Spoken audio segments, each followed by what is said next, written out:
তর্ক করা বোকাদের কাজ, জ্ঞানীরা তর্কে জড়ায় না, কারণ তারা জানে কুকুরের সাথে দৌড়ালে গন্তব্য হবে কামড়। ভাবতেছি বউটা বদলে নতুন একটা বউ নিয়ে আমু।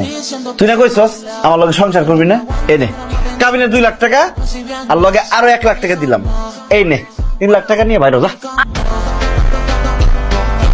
আজকের এই ভিডিওতে আপনারা দেখবেন রিসেন্টলি টিকটকের ফরেও কাঁপানো অস্থির কিছু ভাবমার্কা অ্যাটিটিউড ডায়লগ, যে ডায়লগগুলো ইতিমধ্যে সোশ্যাল মিডিয়ার কল্যাণে রাতারাতি ব্যাপক সাড়া ফেলেছে। আমি কোনো নেশা করি না, তুই জানোস না? নেশা তো করেন না, অন্তর নেশার ব্যবসা ধান্দা করতেছেন। এই, আমি এইসব ছেঁচড়া ব্যবসা বাণিজ্য করি না বেটা, আমার নামে চান্দা উঠে বেটা। আব্বা, আমার বিয়ে করার ইচ্ছা নাই। আমার ইচ্ছা হইলো টেয়া কামানোর। আমি দেখবো এই টেয়ার ভিতরে কি আছে। সুতরাং গাইস, আপনিও আমাদের সঙ্গে টিকটকে ভাইরাল হওয়া এমনই সব অ্যাটিটিউড ডায়লগগুলো একসাথে এক ভিডিওতে উপভোগ করতে চাইলে ভিডিওটি শেষ পর্যন্ত দেখতে থাকুন। এই সময় কম, শুরু করো। আর হ্যাঁ গাইস, মূল ভিডিওতে যাওয়ার আগে আপনার কাছে আমাদের এই ছোট্ট চ্যানেলটিকে সাবস্ক্রাইব করার অনুরোধ রইল। ঠিক আছে ঠিক আছে, তাহলে আর বেশি কথা না বাড়িয়ে চলুন ভিডিও শুরু করা যাক। সো গাইস, লিস্টের শুরুতে আপনারা দেখবেন বর্তমান সময়ের নাটকের অভিনেতা নির্জন রাহুলের মারাত্মক সব অ্যাটিটিউড ডায়লগগুলি। সমস্যা কি তোর? কান্দাছিস কেন? তুই ছেলে মানুষ না? তুই কাঁদবি কেন? মেয়েরা তোর জন্য কাঁদবে। ইতিমধ্যে নির্জন রাহুলের প্রত্যেকটি ডায়লগই টিকটক সোশ্যাল মিডিয়ায় ব্যাপক জনপ্রিয়তা লাভ করেছে। চোখ থাকতেও অন্ধ হলে শুধুমাত্র সত্য নতুন পথ দেখায়। আপনি হয়তো ঠিকই বলেছেন স্যার, আপনিও মানুষ, আমিও মানুষ, তফাৎ শুধুই শিরদাঁড়ায়।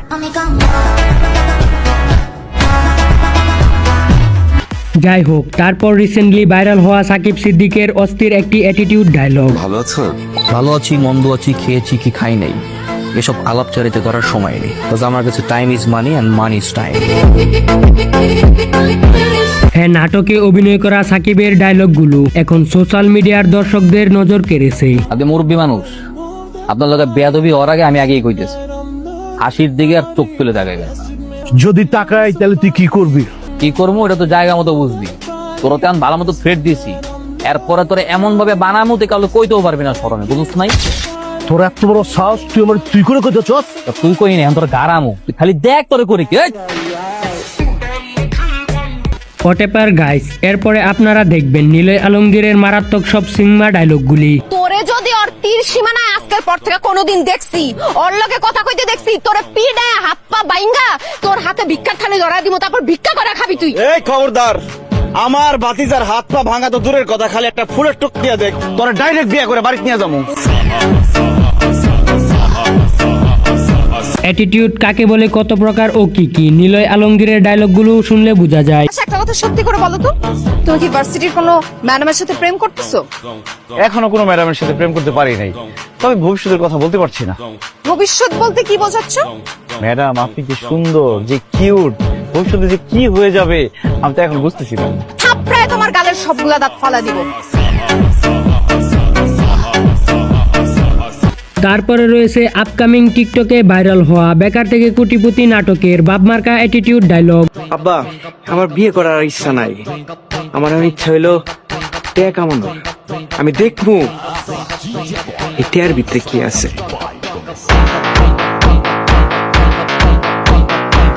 যাই হোক, এরপরে রয়েছে সাইদুর রহমান পাবেল ওরফে জাকির হোসেন নেইমার এর সেরা কিছু ইন্টারেস্টিং ডায়লগ। তুমি বাংলাদেশ সত্তর মানুষের কি কাবিলাকে সারপ্রাইজ দিবা, এমনি ভিডিও কল দিয়ে বলবা এনে কাবিলা সাই দেখ, আই হ্যাভ ও কোনাই, আই এম মালয়েশিয়ান ক্লাবে, she is my Nigerian girlfriend. দুষ্টুমিতে পাবেল ভাই সবসময় সেরা, কারণ তার ডায়লগগুলো শুনলে আপনি না হেসে থাকতে পারবেন না। এই মিয়া, তুমি আবার ওই গুন্ডা গুন্ডা নেই? না না কাকা, আই গুন্ডা ন, মেরারে প্লেবে বলে, একজন ব্যবসায়ী আর নেট বাঘের মতো ফাস্ট।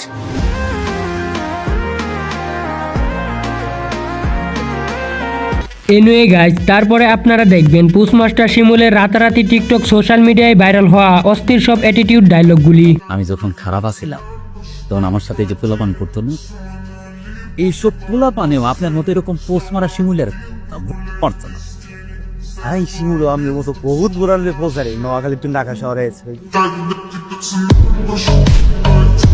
হ্যাঁ, শিমুল মানে অলওয়েজ অন ফায়ার, বিকজ তার কাছে কোনো সিনিয়রের টাইম নাই। আরে ভাইয়া আপনি যে কেন ভুলুন নি, আপনি আরে আদর করে বিরিয়ানি খাওয়াইছেন, আবার কি অবশ্য মারছেন, যদিও কিছু মনে করি না, নইলে ওই দিনই ভরে দিতাম।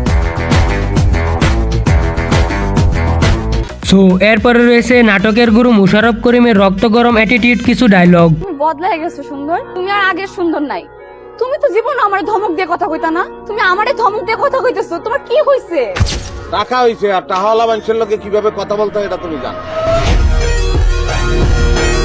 নিঃসন্দেহে মুশাররফ করিমকে অ্যাটিটিউড কিং বলা যায়, কেননা তিনি যেটা বলে সেটাই অ্যাটিটিউড হয়ে যায়। ধরো একটা মেয়ে সুন্দরী, স্মার্ট, ফর্সা, গরিব, যে কোনো ধরনের মেয়ে যদি আমার নামটা খালি শুনে, আমি দেখা করতে চাচ্ছি, সঙ্গে সঙ্গে কি করবে জানো, রেডি হয়ে যাবে, মেকআপ শুরু করে দিবে, বিউটি পার্লার চলে যাবে, নতুন করে জামা বানাবে, বুঝছো, আমার সঙ্গে কিরাম করে কথা বলবে, তার রিয়েকশন হবে। অলরাইট গাইস, তারপরে আপনারা দেখবেন ব্যাচেলার পয়েন্টের মোস্ট পপুলার অভিনেতা পাশা ভাইয়ের অ্যাটিটিউড ডায়লগ। আমি কোনো নেশা করি না, তুই জানোস না? নেশা তো করেন না, অন্তর নেশার ব্যবসা ধান্দা করতেছেন আপনি। এই, আমি এইসব ছেঁচড়া ব্যবসা বাণিজ্য করি না বেটা, আমার নামে চান্দা উঠে বেটা। পাশা ভাইকে নিয়ে তো আর নতুন করে কিছু বলার নেই, কারণ তার প্রত্যেকটি কথার মধ্যে অন্যরকম একটা অ্যাটিটিউড ভাব রয়েছে। তুই বেটা বেশি আজে বাজে কথা কইতাছ, করুন না বিয়া বেটা, এক জীবনে বিয়া না করলে কি হয়েছে? কত বড় বড় মানুষ জীবনে বিয়া করে নাই, তাদের লাইফ কি ফাইনাল হয়েছে? সো গাইস, তারপরে জিয়াউল হক পলাশ ওরফে কাবিলা ভাইয়ের অস্থির সব ভাইরাল ডায়লগ। আর কাছে তো টাকা পয়সা কোনো ম্যাটারই না ভাইয়া। ছোটবেলা দেখতাম আর আম্মা খাটের উপর দিই 10-12 লাখ 20 লাখ টাকা কেন ছড়া ছিটা রাখতো। আমি তো ছোট মানুষ, আমি তো কিন্তু বুঝতাম না কিন্তু টিয়া, আমি তো বিছনার মধ্যে মুতি দিতাম, আমার চোখের সামনে টিয়া ভাসে যেত। কাবিলা ভাইয়ের সম্পর্কে বলতে গেলে তিনি চাপাবাজির জন্য হংকং থেকে পিএইচডি করেছেন, যেটা আপনারা তার ডায়লগগুলো শুনলেই বুঝতে পারবেন। ঠিক আছে, এই ব্লিশটা আপনি কেমনে বুঝলেন? আরে শুরু দেখলে তো বোঝা যায় তুমি মমতা তো সাদা সিধা না।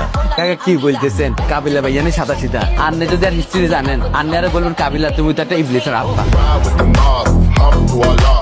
তো লিস্টের সবশেষে এখন আপনারা দেখবেন রিসেন্টলি টিকটক কাঁপানো ওমর অন ফায়ারের অ্যাটিটিউড সব ডায়লগগুলি।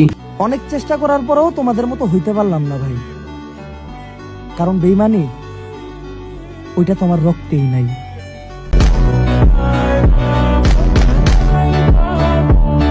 তর্ক করা বোকাদের কাজ, জ্ঞানীরা তর্কে জড়ায় না, কারণ তারা জানে কুকুরের সাথে দৌড়ালে গন্তব্য হবে কামড়।